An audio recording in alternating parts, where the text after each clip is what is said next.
por parte del Estado, una omisión grave, una omisión total, en tanto que ni siquiera hay una ley, como explicaba muy bien Alejandro, no hay una ley que se haya creado desde el Poder Legislativo para demarcar, delimitar y titular los territorios de los pueblos indígenas.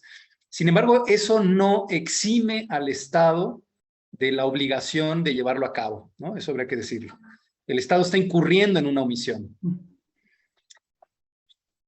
Frente a esa omisión, yo diría que el pueblo de Magú, y además, sobre todo el de Magú, por las características de su relación con la propiedad, sus características históricas de relación con la propiedad, tiene también el derecho a la libre determinación. Digamos que el paraguas de los derechos de los pueblos indígenas es el de la libre determinación. Es la posibilidad de que los pueblos decidan lo que hacen con su propia vida comunitaria, decidan lo que hacen en el campo de lo político y cómo se gobiernan, decidan lo que hacen en el campo también de lo territorial y de sus recursos humanos, de sus recursos naturales. Los pueblos indígenas tienen el derecho a autogobernarse y tienen el derecho a gobernar lo que ocurre con sus recursos naturales. Por lo tanto, yo diría que en un ejercicio de libre determinación, y sobre todo tomando en cuenta esto que ya he dicho de la relación especial que Magú tiene con la titulación de la tierra, no se estaría incurriendo en una ilegalidad, en tanto que hay una omisión estatal. El pueblo de Magú podría decir que hay una situación de indefensión, en tanto que el Estado no interviene, y por lo tanto decide titular esa tierra, como hace en general con la tierra, el territorio que otorga a los ciudadanos que la solicitan a partir de la compraventa. Yo diría que no está en un campo de lo ilegal. Ahora, sí está en un campo de lo político. Este emprendimiento que Magú hace y esta defensa que ha hecho históricamente de titular su tierra en un ejercicio de la libre determinación, que es pues, extraordinario, yo diría excepcional. Ya los pone ustedes en el campo de la disputa política. Ustedes lo han logrado muy bien. Nicolás Romero respeta, el municipio de Nicolás Romero respeta esa tradición histórica, cultural de titulación, y por lo tanto yo no diría que se está incurriendo en algo que es extraño para el pueblo. Forma parte de ese ejercicio tradicional de la libre determinación y se podría proteger a través de ese derecho. Ahora, sí hay que decir que eso no le va a gustar al Estado. No le va a gustar, pero no se está incurriendo en la ilegalidad. El Estado puede inventar cualquier cosa, pero ya se las han inventado. Ya les han inventado ustedes sedición, ya les han inventado delitos. Quiero decir, si el Estado decide reaccionar, pues ya ha reaccionado en otras ocasiones cuando ustedes han emprendido la defensa del bosque. Yo no creo que frente a un acto de titulación como este, el Estado vaya a reaccionar con el derecho penal. No lo creo, la verdad. Podría más bien reaccionar con el derecho penal cuando se produce un movimiento de resistencia que emprende una marcha, que toma una plaza pública, ¿no? Ahora, uno no lo sabe, no lo podemos saber, no lo podemos calcular. Yo creo que es una coyuntura, pero aquí ya entramos en el terreno de lo político que ustedes tendrían que pulsar. Permítanme un momentito.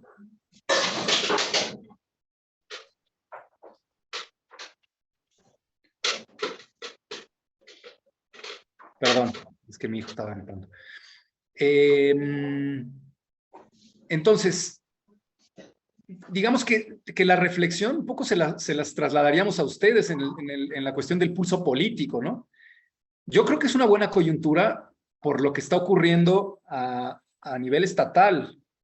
O sea, el hecho de que hoy una candidata del partido de Morena esté a la cabeza en las encuestas, esté figurando como la muy posible próxima gobernadora del Estado de México, abre un margen frente a la política tradicional, digamos, que se ha desplegado en el Estado de México. Pero eso ya entra, digamos, dentro del campo de lo político y del pulso político que ustedes tienen mejor que nosotros. Nosotros un poco lo que les regresamos es información de carácter jurídica, ¿no? Pero no sé, Alejandro, ¿tú cómo lo ves? Yo estaría de acuerdo y agregaría que, por supuesto que ustedes como comunidad tienen el derecho de administrar, distribuir, controlar su territorio, de conformidad con el derecho que ustedes decidan y el sistema de propiedad comunal que ustedes han determinado. Eso es lo que ha dicho, por ejemplo, la Corte Interamericana de Derechos Humanos en los casos que ha resuelto. Las comunidades pueden decidir conforme a su propio derecho cómo llevar ese control, esa administración y ese del territorio, de la tierra y el territorio y de los sistemas de propiedad comunal. Por tanto, en mi opinión, de hecho, lo que están ustedes haciendo o la forma en cómo decidan ustedes titular o no hacerlo, es un derecho fundamental que ustedes tienen de ejercerlo y como tal no debe ser, no debería ser de ninguna manera reprendido o contestado por alguna autoridad del Estado. Al contrario, debería ser respetado y garantizado. Solo eso agregaría. Gracias. Muchas gracias.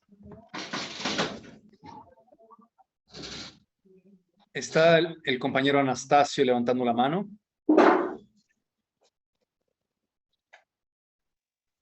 Adelante. Bien, buenas tardes. No escuché si eran doctores o licenciados. Ojalá y me entiendan porque yo no soy filósofo como ustedes. Se los explico a mi manera. Miren, ya por ahí veré, yo pensé que usted no había entendido lo de la administración de Magú, pero ya por ahí veré, les explico algo, o usted ha investigado un poco cómo nos administramos, cómo hacemos nuestros propios usos y costumbres, cómo hemos medido desde la época virreinal, desde esos tiempos y hasta ahorita no lo hemos conservado. A lo mejor, yo le comento, somos el único pueblo que vive así, que tiene una tesorería, porque nadie puede colectar dinero sin autorización. Aquí en Magú lo hemos respetado, se rescató la tesorería, hacemos nuestra propia recaudación, hacemos nuestras propias faenas, nuestra propia organización entre la comunidad y no hay delito. Lo hemos conservado, nadie se ha metido, pero desgraciadamente por la corrupción se meten con nuestra propiedad. El monte probablemente ya se informó un poquito, ese no se midió. Aquí la autoridad que, cuando usted dijo que exigir a la autoridad que haga las mediciones, aquí la autoridad para nosotros es nuestro propio delegado, nuestro propio presidente de COPASI. No hay una autoridad, no hay un notario público, no hay un gobierno, no hay nadie que venga o síndico procurador que diga yo voy a delimitar su terreno. Entonces, nuestro territorio está limitado por mojoneras, son montones de piedra hechos de cemento desde antes, desde nuestros antecesores, y los seguimos defendiendo. Y dentro de esas mojoneras, el delegado es el que decide, el que va a medir al vecino, a ver, yo quiero medir esto. Desgraciadamente, había gente que no estaba letreada, que no tenía conocimiento de nada, y nunca midió su terreno. Hoy dice, hasta aquí es mío. Ah, bueno, ¿el de al lado está de acuerdo? Sí. Entonces no hay problema. Si ha habido alguna situación cuando no hay terreno, cuando no hay el documento que tenemos, entonces cuando no se cuenta, cuando ambas partes no cuentan con el terreno y cuando no se llega a un acuerdo de cómo se queda ese terreno, automáticamente pasa a ser de uso común para la comunidad, para hacer una escuela, para hacer un centro de salud o lo que nosotros deseemos. Desgraciadamente, este terreno no tenía medición, entró la corrupción. Por ahí fueron, así pasa, ustedes han de tener conocimiento. Cuando dos particulares empiezan a pelear y no comprueban la propiedad, entra la ambición de las grandes, los que hacen los edificios, entran y negocian eso. A ver, estos señores están peleando esto, no saben ni lo que tienen, mejor falsificamos una firma y medimos a nombre de nosotros el terreno, y así lo hicieron, así lo han hecho en varios, no solo Nicolás Romero, en todo el Estado de México. A lo que nosotros queremos informarle, o otra vez les recuerdo a todos, que en el 2012 quisieron entrar, como sea, se organizó la gente y los corrimos, seguimos teniendo la posesión. Qué bueno que ustedes nos están asesorando ahorita. Para mí me queda bien claro, aún así antes de que ustedes nos dijeran esto, yo estoy seguro que no cometemos ningún delito. También en Magú la máxima autoridad es la asamblea, y si la asamblea ordena a la autoridad que midan, se va a medir.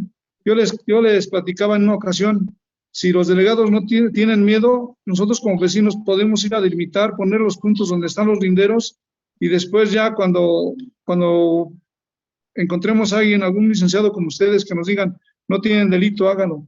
Que los delegados vayan con confianza y midan. Ya se había medido anteriormente en el 2012, de ahí para acá, pero desgraciadamente vino el estallamiento social, lo político, lo que usted dice. Algunos como que lo vieron mal, y hasta las autoridades destituimos porque no quisieron hacer caso de ese mandato. Ahorita no queremos presionar mucho a los delegados, queremos que ellos se sientan seguros y que vayan a medir lo que por ley nos corresponde. Ya lo dijo también el otro compañero que habló de usted, que tenemos una ley especial que nos protege. Pues vamos a aprovechar esa ley y vamos a conservar nuestro territorio. No solo por quitarle al Señor, sino para conservar los árboles que tenemos ahí.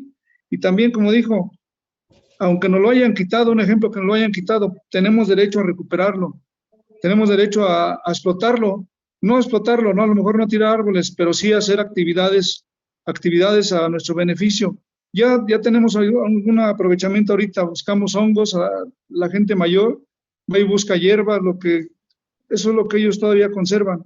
Entonces, ahorita lo que queremos es aprovecharlo y hacer actividades. Entonces, esa es mi participación. Gracias. Muchas gracias. No sé si hay alguien más. Bueno, primero, sí, somos licenciados, sí somos licenciados.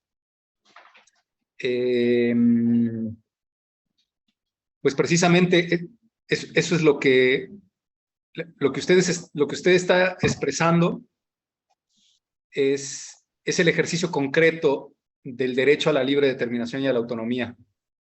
Es eso. Y eso es lo que está protegido por el derecho internacional y por la Constitución mexicana. Entonces, reiteramos que ustedes están actuando dentro del marco legal. No están cometiendo ninguna ilegalidad al titular esa tierra. Gracias.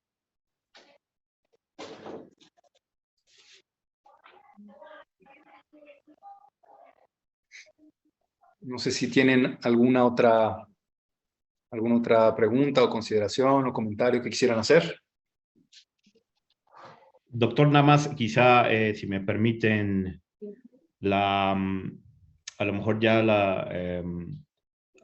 no sé si sugerencia, no me atrevo a decirlo de esta manera, sino como considerar que justo en esta titulación que ustedes ya vienen haciendo de mucho tiempo, por supuesto, de hecho podrían, lo que dijo el señor Anastasio, ya es un territorio que está desde la época virreinal, y esa explicación, digamos, de conexión con el territorio puede venir especificada en esa titulación para reforzar algo que ya sabemos, ¿no? Es que evidentemente ese territorio es de ustedes desde tiempos ancestrales, y no estaría de más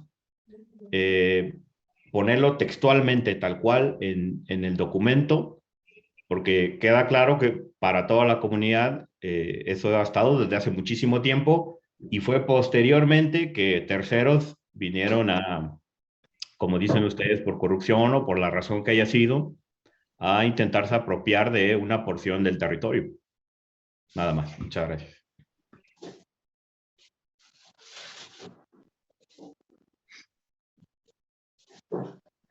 Sí, Berenice, adelante.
Muy bien.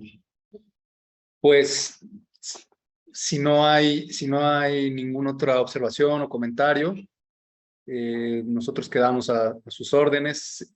Hemos estado conversando con Berenice, con Francisco, sobre este diálogo que ya hemos abierto entre el Instituto de Investigaciones Jurídicas de la UNAM y el pueblo de San Francisco Magú a través de la clínica y del doctorado. Nosotros estamos en toda la disposición de mantener este diálogo. Incluso en algún momento hemos hablado de la posibilidad de acercarnos a la comunidad y poderles ofrecer esto que hoy hicimos Alejandro y yo con un poquito más de profundidad y sobre otros derechos, ¿no? Así que no sé si hay algo más, y si no, pues agradecerles mucho el espacio y habernos considerado para esta discusión que es relevante para Magú, pero es muy relevante para todo el país.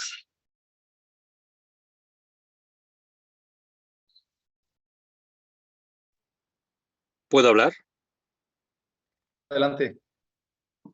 Doctor, qué gusto, y para todo el comité del bosque. Tengo una pregunta en cuestión del posicionamiento. Una vez que se deslinda y una vez que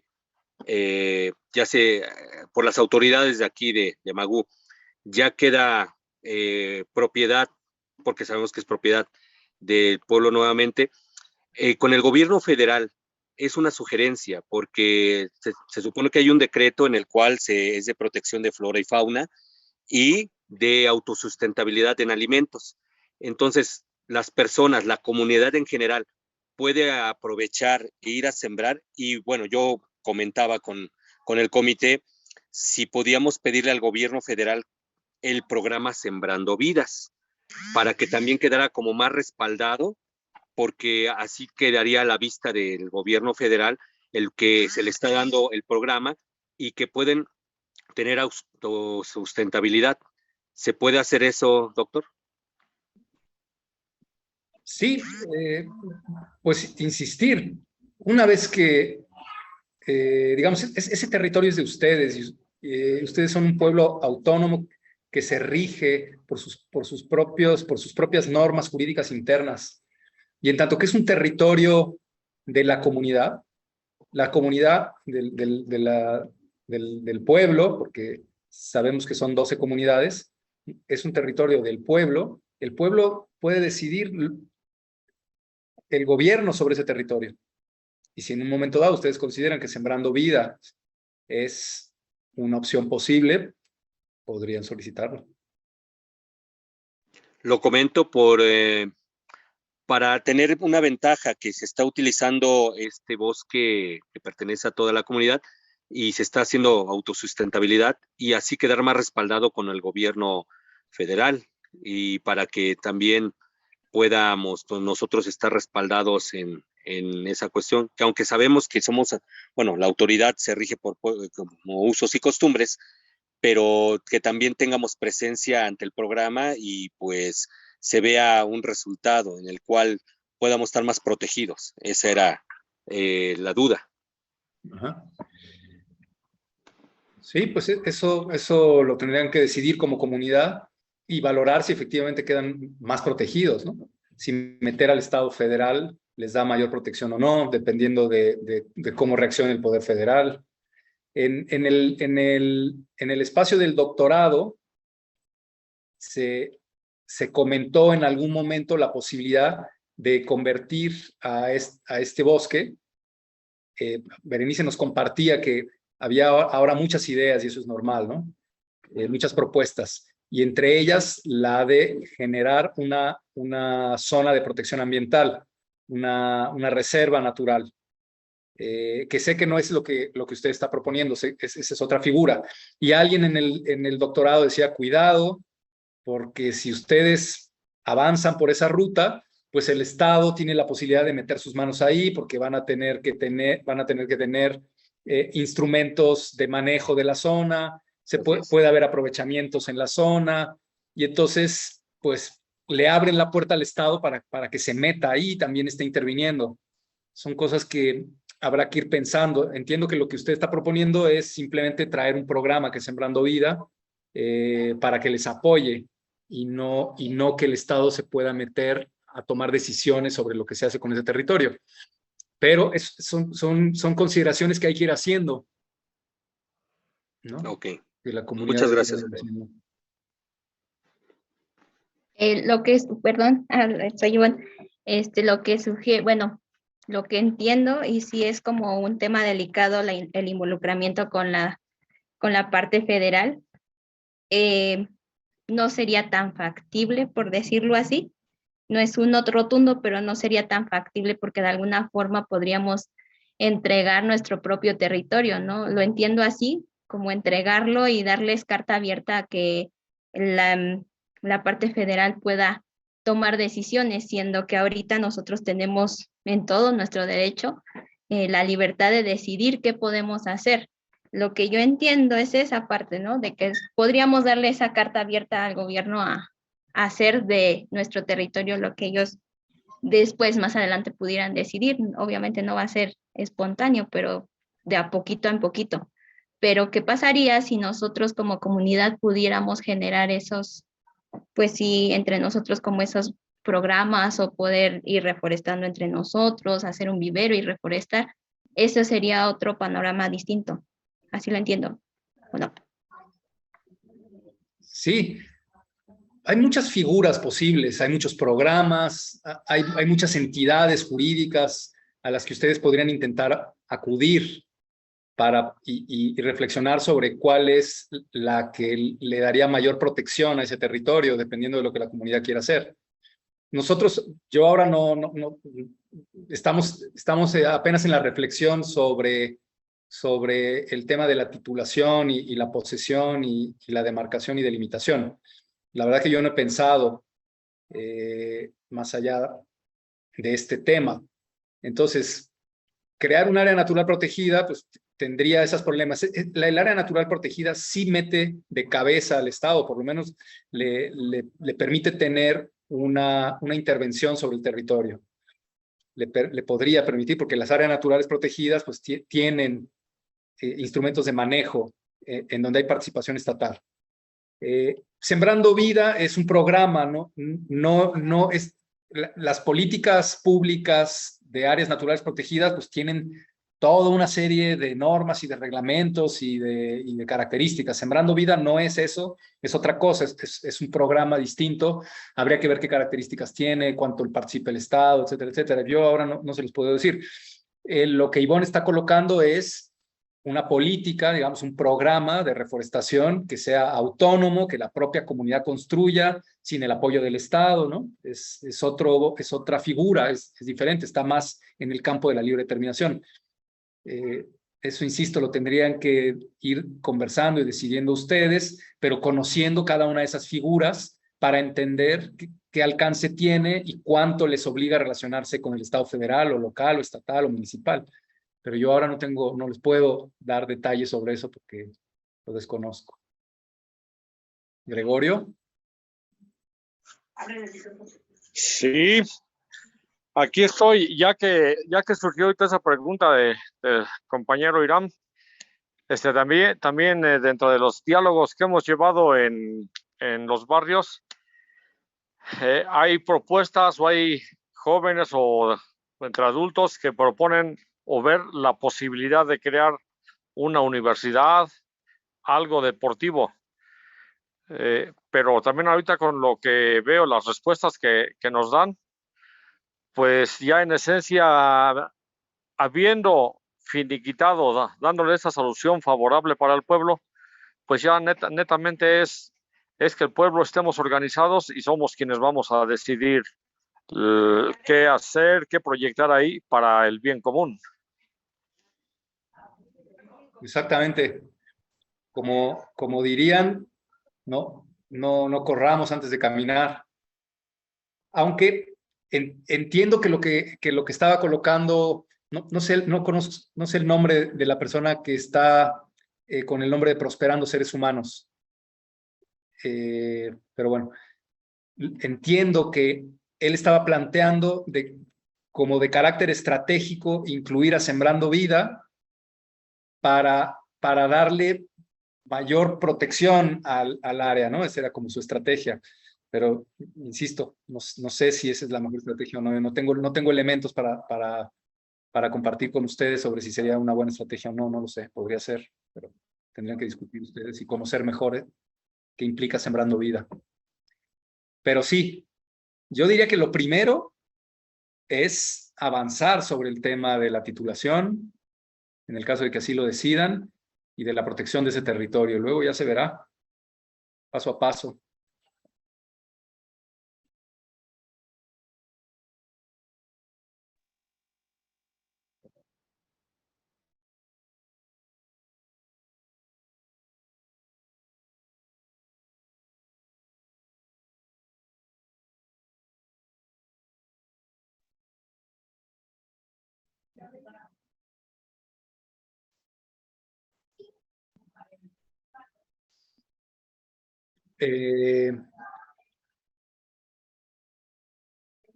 Digamos, por entrar a la propiedad. Sí.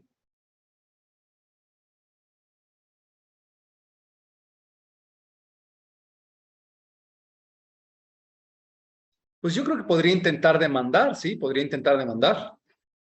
Ahí lo que habría, entonces ahí se iniciaría, digamos, un litigio en el cual el pueblo lo que haría es poner sobre la mesa en la discusión jurídica todo esto que Alejandro compartió, ¿no? Y lo que yo compartí, convenio 169, Constitución, artículo 2. Porque en una demanda lo que se va a debatir es la fundamentación, entre otras cosas, de las razones por las cuales se demanda, ¿no? Entonces ahí lo que le tocaría a la comunidad sería una defensa legal, dependiendo si esa demanda va en vía civil, por ejemplo, o en otra vía, y ahí entonces se iniciaría un esfuerzo de litigio y de defensa, y habría que colocar todos estos argumentos.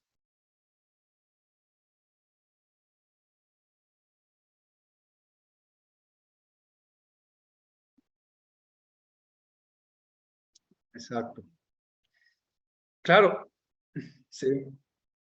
Sí, agregar, doctor, que claro, ahí justo ya entonces habría que disputar sobre quién tendría el derecho sobre ese. Claro, la empresa va a decir que tienen el derecho de propiedad privada y aquí habría que alegar que la comunidad lo tenía, como dice usted, desde tiempos ancestrales. Por tanto, habría que probarlo dependiendo del procedimiento, pero por supuesto, ya eso es una labor de litigio, pero que por supuesto, con lo dicho aquí, entendemos que las razones legales le asisten a la comunidad para mayor derecho sobre ese territorio.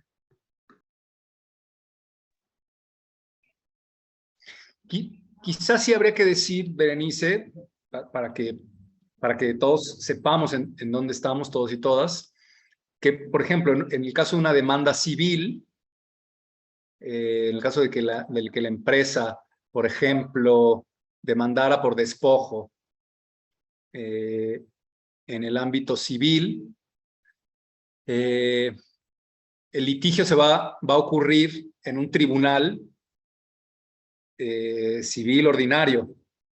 Y ahí los jueces, pues, no son las personas mejor capacitadas para entender el debate de los derechos humanos, de los pueblos indígenas. Porque como ustedes saben, igual que en el campo de la medicina, por ejemplo, donde hay un especialista en ojos, hay un especialista en espalda, hay un especialista en riñones, hay un especialista, etcétera, etcétera, en el ámbito jurídico también hay muchas especialidades. Y los especialistas en derecho civil, así como el médico de los ojos, no necesariamente sabe sobre el riñón. Todos los especialistas en derecho civil puede ser que no sepan mucho sobre derechos humanos. Eso Alejandro lo había señalado ayer cuando estábamos en la discusión sobre qué vía. Y aquí lo que ustedes nos están preguntando es que si se adelanta la empresa y ya coloca la vía, esos jueces, cuando reciban argumentos de derechos humanos, no van a saber muy bien cómo procesarlos.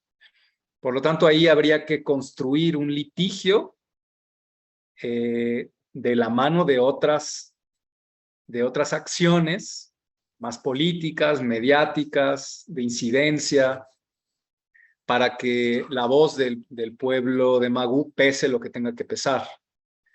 Porque si vamos solo, digamos, con abogados al juicio civil, pues estamos en un terreno que no nos es muy favorable. Porque son jueces que no conocen esos estándares, que no les gustan. Son jueces que fueron creados para defender la propiedad privada, digamos, ¿no? Entonces, bueno, sí conviene que, ya que nos están pidiendo como un acompañamiento, alertar sobre eso. Pero, insistimos Alejandro y yo, el derecho que les asiste a ustedes está por encima del derecho civil.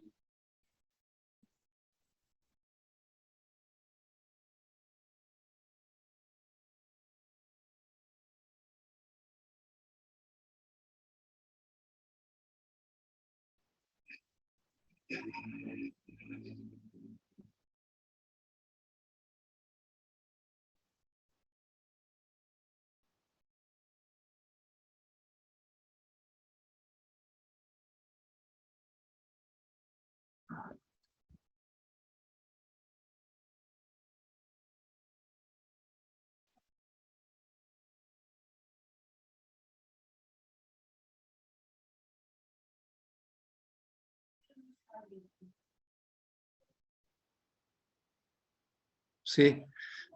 Sí, podría ser también a través de un litigio, pero de un litigio en derechos humanos, porque ayer se abrieron muchas posibilidades, ayer para las compañeras y los compañeros que no estuvieron en la sesión de ayer en el instituto, pues había muchas cabezas pensando con diferentes especialidades, digamos que estaba el especialista en ojos, el especialista en pies, el especialista en espalda, etcétera, ¿no? Y entonces cada uno, según su especialidad, decía, pues se podría ir por aquí, ¿no? Se podría ir por el derecho administrativo, ¿no? Se podría ir por el derecho ambiental, ¿no? Se podría ir por el derecho de los pueblos indígenas, que es lo que Alejandro y yo colocábamos sobre la mesa, ¿no?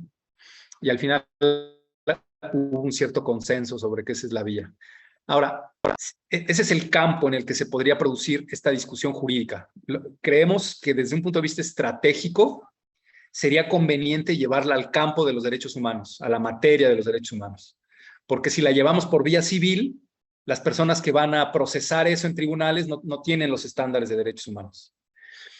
Ahora, ustedes nos están haciendo una pregunta que es, ¿qué pasa si la empresa inicia el litigio? Y muy probablemente no lo va a iniciar en el campo de los derechos humanos, lo va a iniciar en el campo de lo civil. Entonces ahí está bien que hagan esa pregunta porque sí estaríamos en una situación, estaríamos en un terreno que no es el más favorable en el caso de que la empresa decidiera demandar, pero tampoco veo que podría demandar, porque yo creo que un juez civil lo que va a considerar, creo, no lo sé, es que esa escritura que ustedes hacen, porque esa es la concepción de los civilistas, es que no tiene ningún valor jurídico.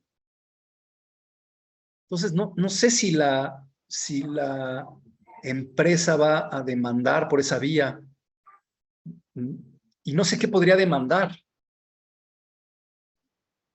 ¿Qué demandaría? No sé, Alejandro, la verdad que es una pregunta muy interesante.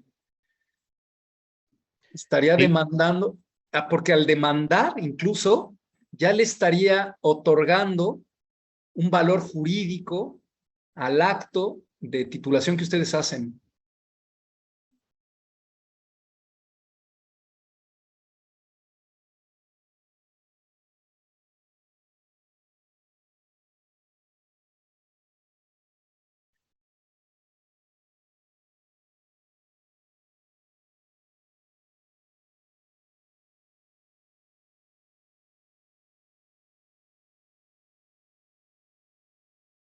Exacto. Exacto.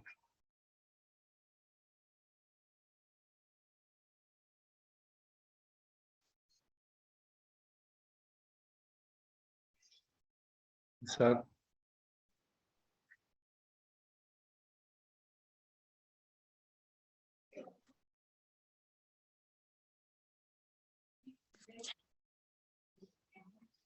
Yo diría que sí.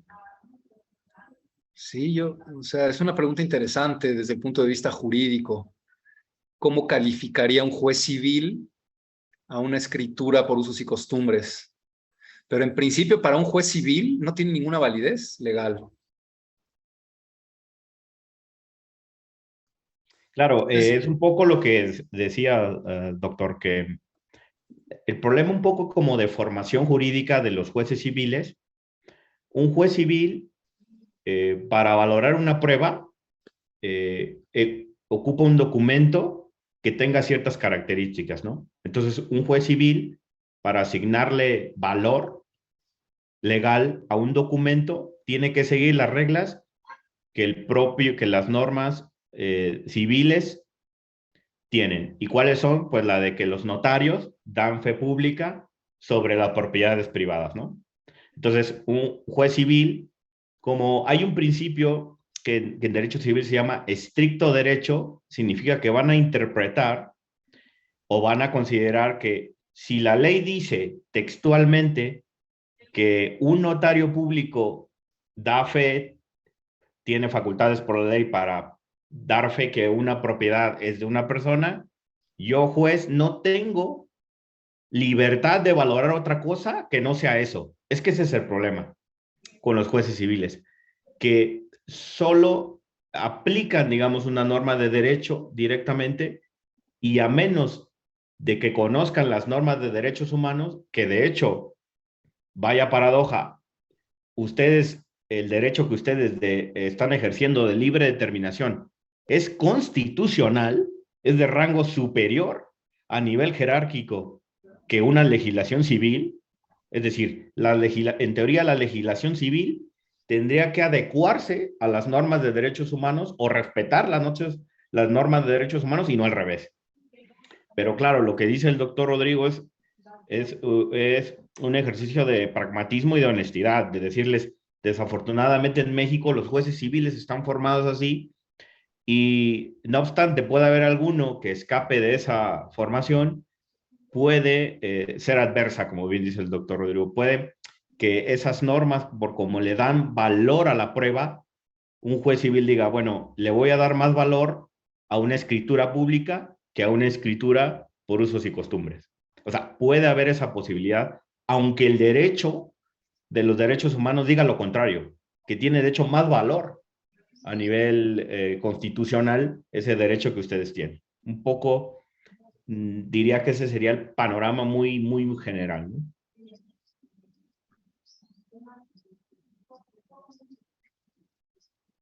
Adelante, Gregorio.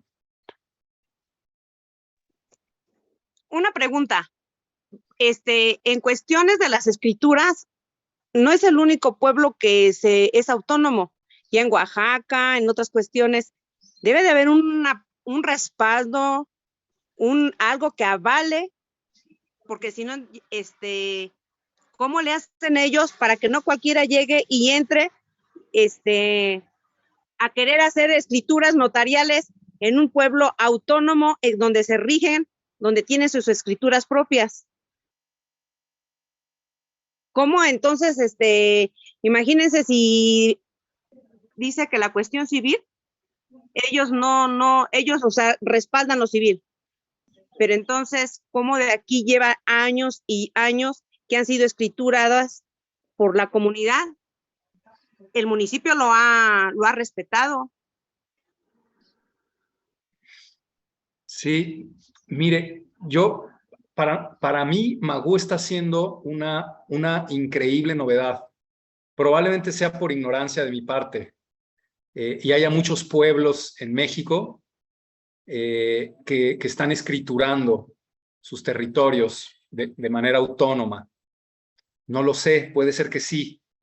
En cualquier caso, en general lo que sucede en otras comunidades campesinas, indígenas del país, es que esas comunidades se organizan a partir del ejido. Y entonces el ejido es el que les protege la tierra, porque es una tierra colectiva en donde hay una asamblea ejidal que es la que se encarga, digamos, de gestionar ese territorio, de delimitarlo y de tomar las decisiones sobre quién hereda, quién tiene, sobre cómo se parcela, quién le corresponde, ¿no? Y entonces es al interior de la asamblea ejidal. El caso de Magú es especial porque ustedes tienen una relación con el ejido, pero al mismo tiempo una muy fuerte arraigo a su propio territorio, de tal forma que están por encima del ejido. El ejido no tiene nada que ver con las escrituras por usos y costumbres que ustedes extienden. Ustedes tienen como ese triple régimen, ¿no? El ejidal, el de Magú y el municipal. Y el de Magú es muy fuerte y por eso es que además llama mucho la atención. Pero yo creo que en general en Oaxaca, espero equivocarme y estaría muy interesante hacer una investigación sobre eso. Yo creo que en Oaxaca en general es la vía ejidal la que predomina, pero a lo mejor me equivoco.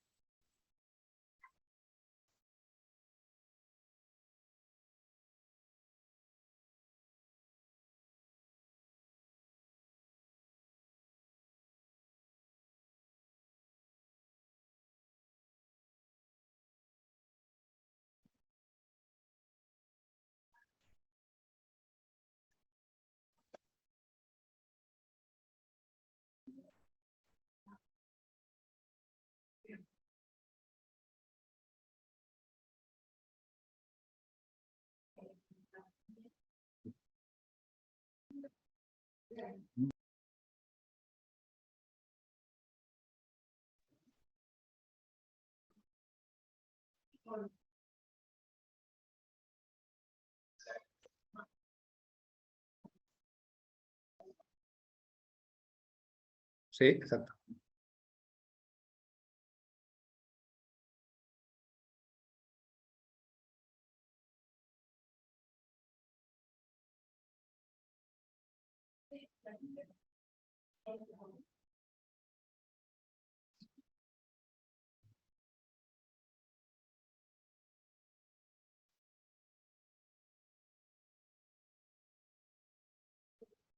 Sí, bueno, lo que pasa es que esta fue la estrategia de Carlos Salinas de Gortari en el 92, Carlos Salinas de Gortari modificó el artículo 27 constitucional para que la propiedad colectiva, sobre todo el ejido, no las comunidades, la propiedad colectiva, si seguía un determinado procedimiento, podía convertirse en propiedad privada, ¿no?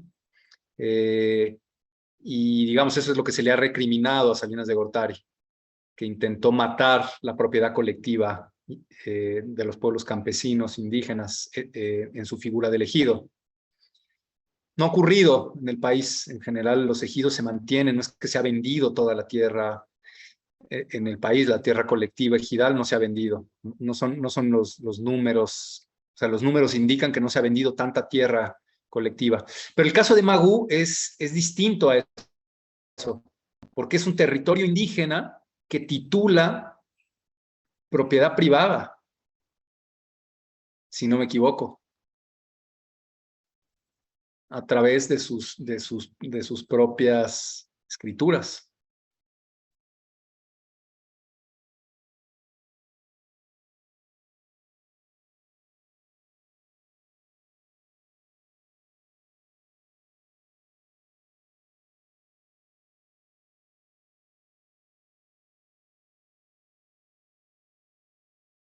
Claro, es propiedad privada dentro de un territorio indígena.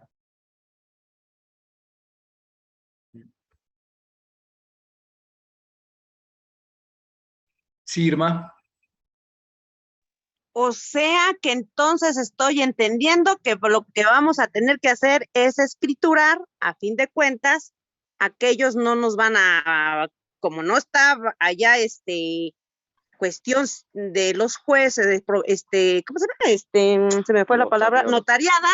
Entonces, a fin de cuentas, ellos como que no se van a atrever y no se van a aventar a demandar, mientras se van creando más derechos por pertenecer esa escritura a Magú. Nosotros no les podemos asegurar que la empresa no se va a atrever a demandar, pero no sabemos qué va a hacer la empresa. Pero si demandan, va a ser una demanda extraña.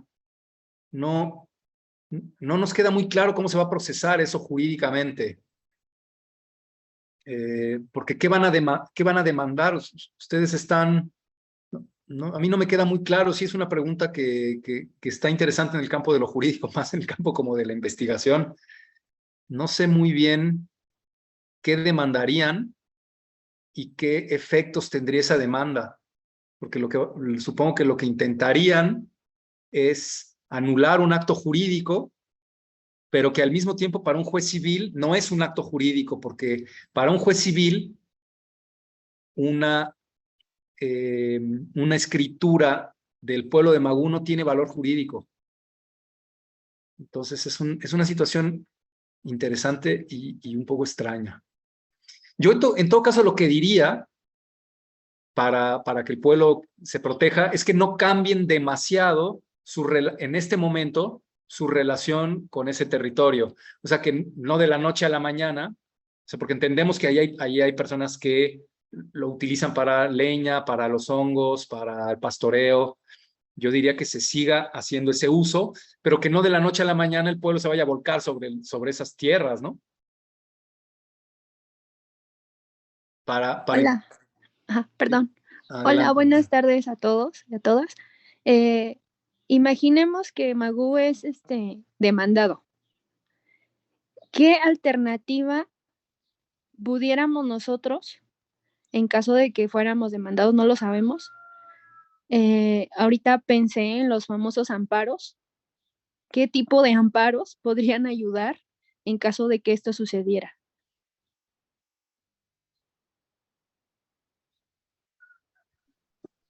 En el caso de que fueran demandados, frente a esa demanda, no cabría un amparo. Alejandro me corregirá. Yo diría que no cabe un amparo frente a esa demanda. Cabría un amparo frente a la sentencia del juez, que no sé muy bien qué diría, que diría, bueno, prevalece la propiedad privada de la empresa sobre la escritura por usos y costumbres del pueblo de Magú. Y entonces, frente a esa sentencia, sí cabría un amparo. pero frente a la demanda no. Ahora, habría que conversar con los abogados, con las abogadas que le están apoyando, si por alguna razón la empresa demanda, ustedes podrían entonces intentar presentar un amparo, no frente a esa demanda, sino por su cuenta, exigiéndole al Estado que reconozca el derecho que tiene Magú a titular sus tierras en ejercicio de la libre determinación y del derecho al territorio. Sería un amparo como de ustedes por cuenta propia, que sería, digamos, como la respuesta legal, no directamente en el campo de lo civil, sino como la estrategia para empezar también a avanzar ese reconocimiento del derecho que ustedes tienen. O sea que entiendo que sería un amparo, pues sí, colectivo, sí sería de la población de Magú, y quizás podríamos como acompañarnos de otros compañeros de otras comunidades que hayan tenido como este tipo de problemas con su territorio. ¿Podría funcionar eso? O sea, un amparo colectivo. Sí, un amparo colectivo, pero no necesariamente con otras comunidades. Yo no complicaría más. Un amparo colectivo de Magú. Pero de hecho, por ejemplo, ese lo podrían presentar hoy. Hoy podrían iniciar ese procedimiento sin esperar a que la empresa les demande.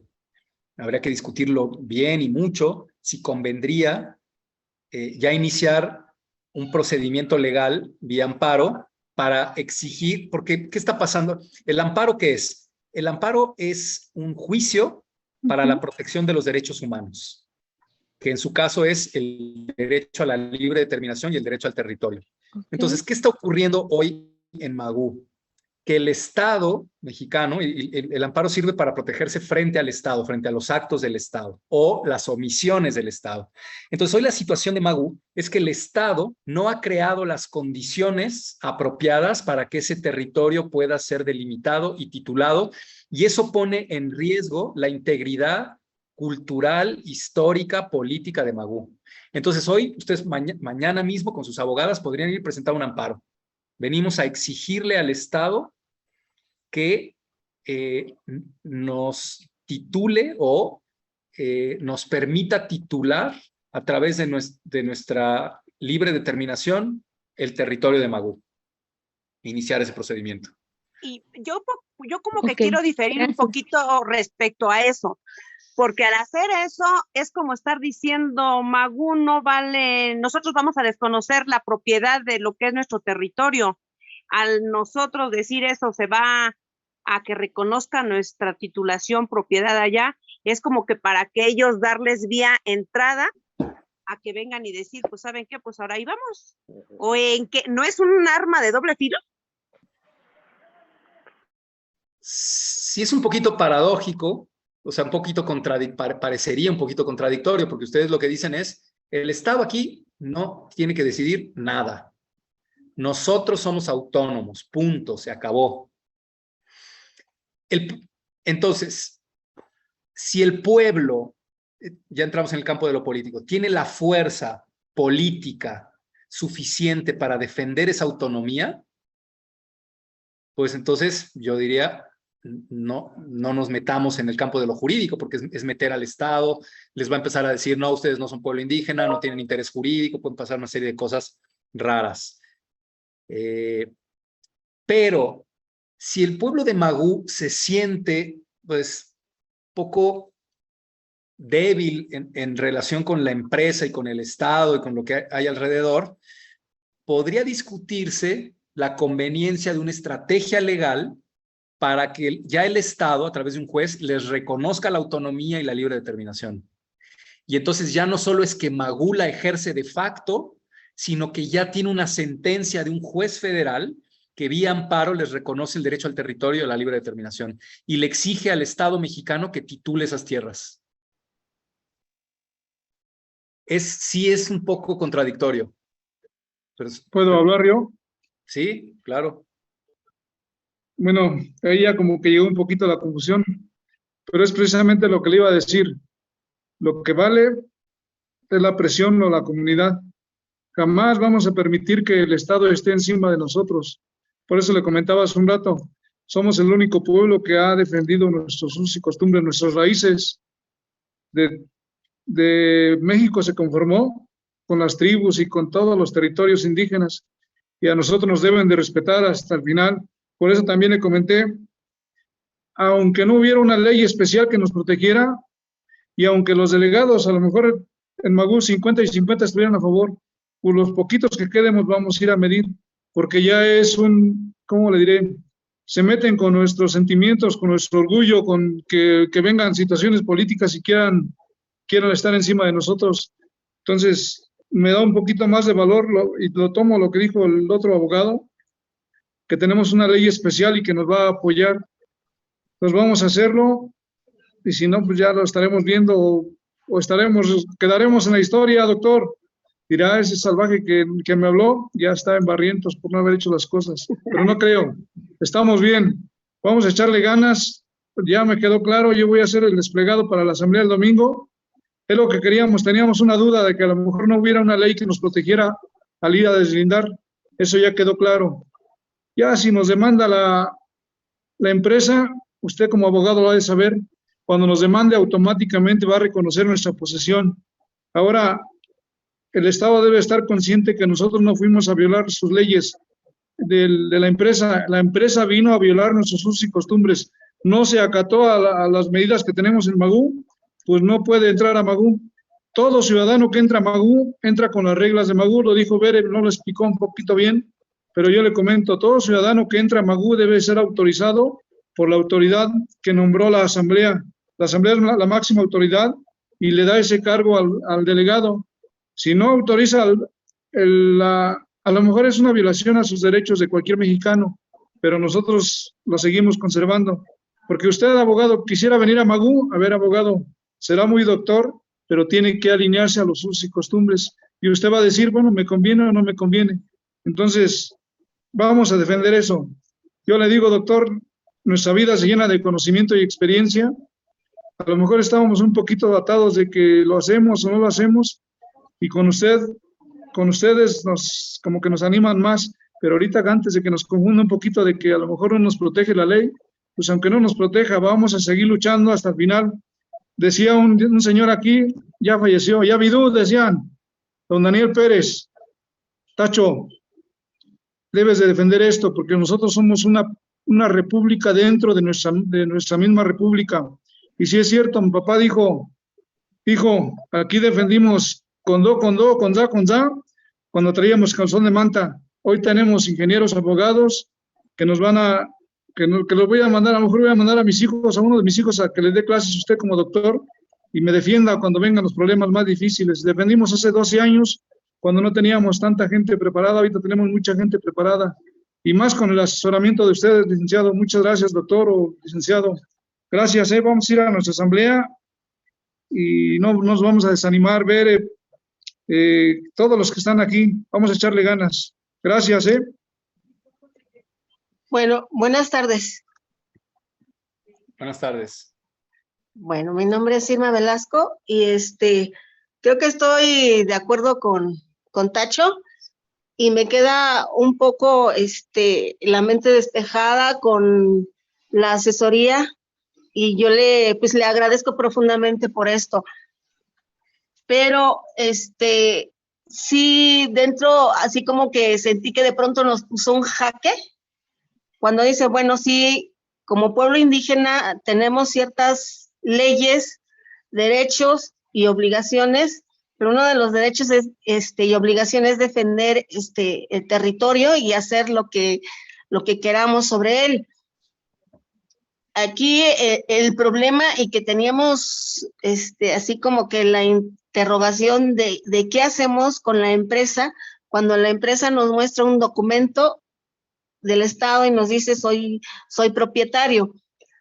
Usted hablaba de que los jueces no están empapados en este conocimiento y que puede ser desfavorable para mi comunidad, ¿no? Es así, ¿no? Como lo entendí. Pero también me marcaba que hay una corte interamericana, ¿no? Supongamos que la parte civil me diga, ¿sabes qué? O creo que me salí. No. La sigue ¿No? escuchando. Sí. Bueno, supongamos que usted me marca que la parte civil, y es aquí donde siento el jaque, que puede decir, como en los jueces, están hechos para defender a la propiedad privada, y que en un momento diga, pues, aquí la empresa me está haciendo esta demanda y quiere la posesión o la restitución del bosque porque va a hacer lo que vaya a hacer. Puede fallar a favor, ¿no? A favor de ellos. Pero para esto también me menciona una corte interamericana. ¿Qué función tendría la corte interamericana? ¿O qué tan empapada está en conocimiento sobre, porque el problema es también en la falta de conocimiento de derechos humanos, ¿no? ¿Qué pasaría con la Corte Interamericana si ellos también tienen este conocimiento? Esa sería mi pregunta. La Corte Interamericana es quien ha estado abriendo este debate jurídico y es quien ha estado reconociendo los derechos de los pueblos indígenas. Es ella, a través de sus sentencias, que son obligatorias, lo que la Corte Interamericana dice en sus sentencias, los párrafos que están en las sentencias de la Corte Interamericana, son obligatorias para los jueces mexicanos. Ahora, el problema es que los jueces civiles, de derecho civil, no suelen leer esas sentencias porque están formados, las universidades en esto tienen todavía un problema de formación y todavía los abogados siguen pensando que el derecho civil va por un lado y los derechos humanos van por otro. Y sobre todo, quienes son jueces civiles hoy, pues ya tienen 50, 55 años, muchos de ellos ni se han enterado de la reforma constitucional que ocurrió en el 2011, entonces hay como un desfase, ¿no? Hay un desfase en la concepción del derecho que tienen los jueces civiles. Entonces no van a operar a partir de los criterios de la Corte Interamericana. ¿Cuál es el problema con la Corte Interamericana de Derechos Humanos? Que nos queda muy lejos, sobre todo en tiempos. Para que el caso de Magú llegara a la Corte Interamericana de Derechos Humanos, se tendría que hacer un trabajo político enorme y requeriría primero agotar todas las instancias del derecho interno, pasar por el amparo, incluso pasar por la Suprema Corte de Justicia de la Nación, luego pasar por la Comisión Interamericana, que es el órgano previo de la Corte Interamericana. O sea,